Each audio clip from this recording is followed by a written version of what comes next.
Anyone who travels to see new places and their cultures has the heart of the city as their main destination. In the case of Verona, this is Piazza delle Erbe.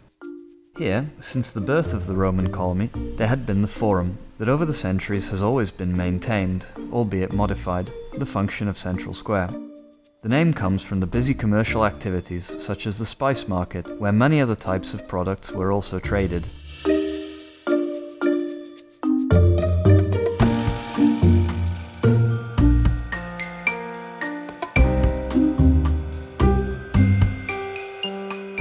The buildings overlooking the square appear as a demonstration of various ages and architectural styles that show the many historical phases of Verona.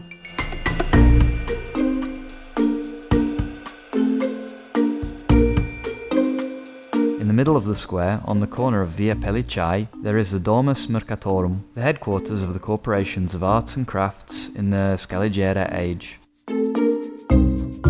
Going north, there is the Gardello Tower, built by Cansinorio della Scala in 1370. Next to it, there is the amazing facade of Maffei Palace, a rare example of Baroque architecture in Verona.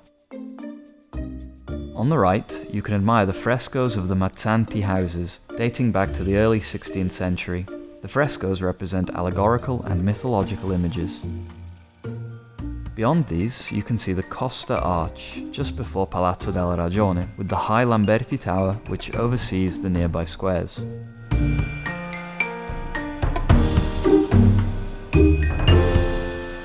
While walking in Piazza delle Erbe, you can find the Fountain of Madonna Verona, personification of the city, and the Veneto winged lion, placed on top of a large column and as a symbol of the Venetian rule of the city. The square is, as in the past, the site of stalls selling souvenirs as well as fruits and vegetables.